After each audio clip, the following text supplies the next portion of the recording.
വഖഫ് bill ലോക്സഭയിൽ അവതരിപ്പിക്കുന്നതിനെതിരെ K C. Venugopal മതസ്വാതന്ത്ര്യത്തെ ഹനിക്കുന്നതാണ് bill.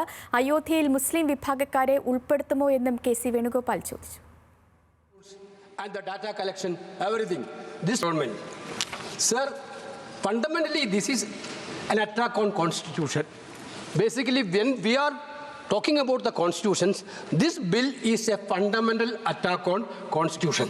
So, see, sir, as per the provision, clearly, composition of the Central Waqf Council, basically, the Central Waqf Council, where the Waqf property is coming, sir, that is coming from the donations of the believers. Those who are believe in the God and those who are be that they are giving the Waqf donations. Sarathlal ചേർന്നു ഡൽഹിയിൽ നിന്ന് വിവരങ്ങളുമായി. ശരത്ത, ഇന്നലെ തന്നെ ഈ വഖഫ് ബില്ലിനെ ഒരു കാരണവശാലും അംഗീകരിക്കില്ലെന്ന് പറഞ്ഞയാളാണ് കെ.സി. വേണുഗോപാൽ. ഇന്നും കടുത്ത നിലപാടുകൾ തന്നെ അദ്ദേഹം ഉയർത്തുന്നു ലോക്സഭയിൽ. വിവരങ്ങൾ.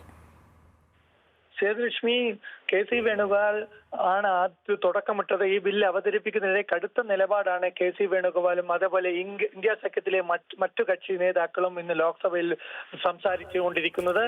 കെ.സി. വേണുഗോപാൽ പറഞ്ഞിരിക്കുന്ന ഇത്തരമൊരു ബില്ല് വന്നാൽ ഗുരുവായൂർ ക്ഷേത്രത്തിലുള്ള അയോധ്യയിലും ഒരു അഹിന്ദുവിന് നിങ്ങൾ പ്രവേശനം നൽകുമോ എന്ന ചോദ്യമാണ് കെ.സി. വേണുഗോപാൽ ഉയർത്തിയത്. അതേപോലെ തന്നെ കെ.സി. വേണുഗോപാലിന് ശേഷം സംസാരിച്ച DMKയുടെ കനിമൊഴിയും വളരെ ശക്തമായ ഭാഷയിൽ ഈ ബില്ലിനെ അവതരണത്തെ എതിർത്തു. സ്വാഭാവികമായിട്ടും ഇന്ത്യ ബ്ലോക്കിലെ മുഴുവൻ കക്ഷികളും ഈ ബില്ലിനെതിരെയുള്ള എതിർപ്പ് ലോക്സഭയിൽ പ്രകടിപ്പിക്കുകയാണ്. കെ.സി. വേണുഗോപാൽ നേരത്തെ തന്നെ കോൺഗ്രസ് പാർലമെന്ററി പാർട്ടി യോഗത്തിലും കോൺഗ്രസ് എംപിമാരുടെ യോഗത്തിലും ഈ ബില്ലിനെ എതിർക്കേണ്ട ആവശ്യകതയെക്കുറിച്ച് പ്രസംഗിച്ചിരുന്നു.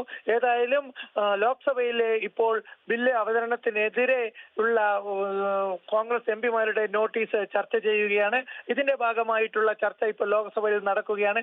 ഏതായാലും ജനതാദൾ യു ബില്ലിനെ അനുകൂലിച്ച് രംഗത്തെത്തിയത് NDA ബ്ലോക്കിന് ഭരണപക്ഷത്തിന് ആശ്വാസമായിട്ടുണ്ട്. ഏതായാലും NDAയിൽ ഇത് സംബന്ധിച്ച ബില്ല് സംബന്ധിച്ച ഒരു വിയോജിപ്പ് ഇപ്പോൾ കാണുന്നില്ല. LGP മാത്രമാണ് ചെറിയൊരു വിയോജിപ്പ് പ്രകടിപ്പിച്ചത്. എന്നാൽ അതും പിന്നീട് മാറി എന്നാണ് നമുക്കറിയുന്ന സേതുലക്ഷ്മി. ശരി ശരത്ത്, വഖഫ് ബോർഡിന്റെ അധികാരങ്ങൾ വെട്ടിക്കുറയ്ക്കാൻ കേന്ദ്ര സർക്കാർ കൊണ്ടുവരുന്ന ഭേദഗതി ബില്ലിൽ ചർച്ച തുടരുകയാണ്. ശരത്ലാലാണ് വിവരങ്ങൾ നൽകിയത്.